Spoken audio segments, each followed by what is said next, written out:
Hi, I'm Pippa Hamilton. A quick sensory description of myself. I am a blonde white woman in my mid-20s and I have a fairly generic Southern English accent. My background is in social psychology and I research the uni experiences of students with chronic illnesses. And I've been working with Disabled Students UK as a research consultant, and this is my second video with them. And for this Disability History Month, we are focusing on hidden or unseen disabilities. So I thought I would use this video to help you to better understand your students living with energy limiting chronic illnesses. So what are energy limiting chronic illnesses? They are chronic illnesses involving significant fatigue. For example, ME, fibromyalgia, long COVID, EDS, endometriosis, as well as many other illnesses. But it's worth saying that this includes the illnesses experienced by people who don't yet have an official diagnosis.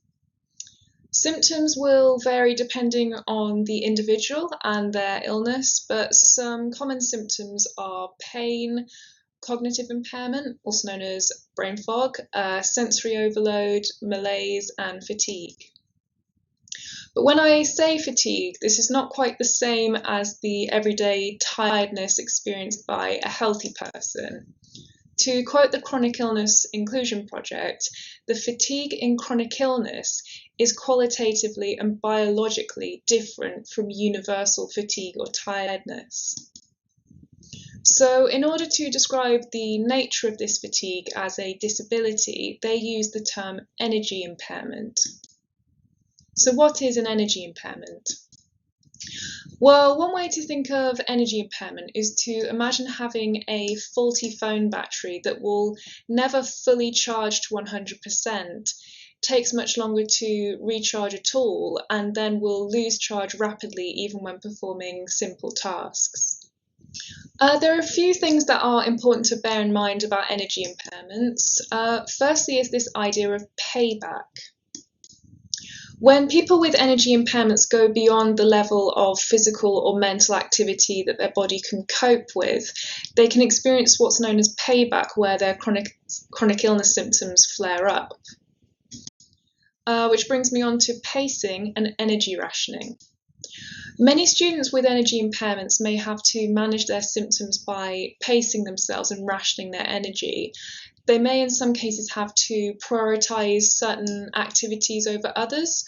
For example, they may have to miss a lecture one day in order to have the energy left to complete some coursework before a deadline. Another thing to remember is that chronic illnesses often fluctuate. Even with our best attempts to ration and manage our energy, people living with chronic illnesses can have good patches and bad patches.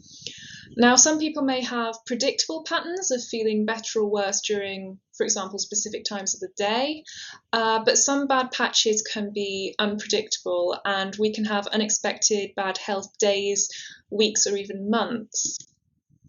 And this concept of good and bad patches brings me on to another important point.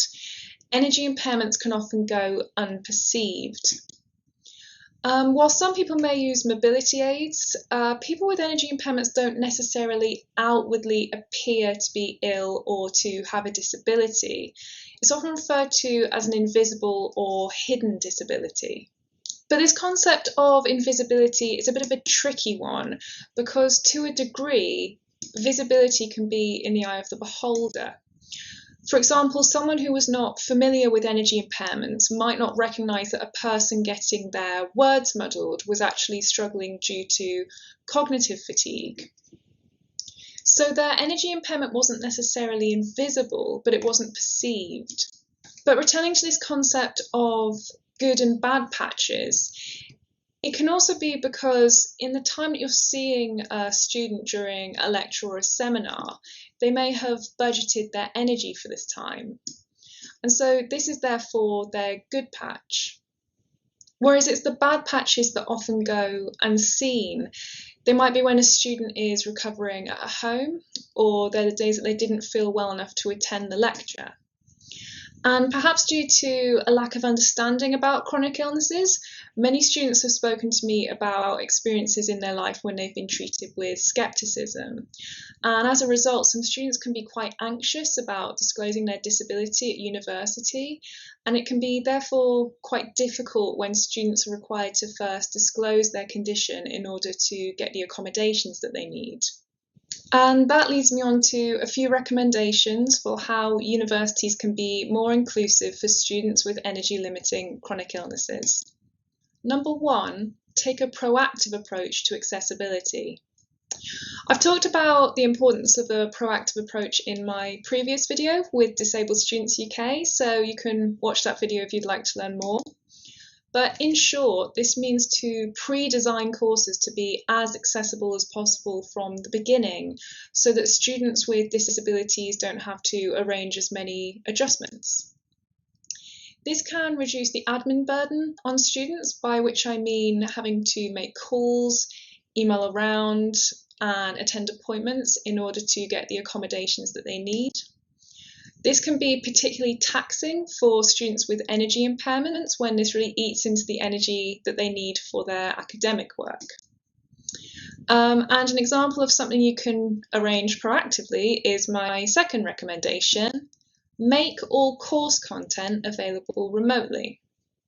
Putting lecture material up means that students who are not well enough to attend all lectures are not put at a disadvantage having to decipher other students' notes.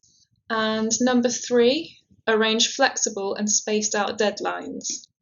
So if a student with an energy impairment has some deadlines that are very close together, then staff can liaise with them to maybe arrange a new personalised deadline that allows them to pace themselves.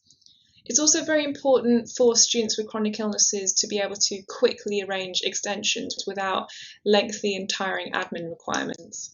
So doctor's notes should not be necessary, as they're costly and time-consuming to obtain, and it can be particularly unfair to ask for them repeatedly, as chronic illnesses are ultimately chronic. Number four, provide part-time or modular course options. This can make higher education vastly more inclusive to students who would not be able to take part in full-time courses without it impacting their health. Now, these were just a few recommendations, and it's important to remember that each student's needs are unique. The severity of their energy impairment and the symptoms they experience can vary greatly, and some students may have multiple disabilities. So it's essential that we listen to individual students about their specific needs.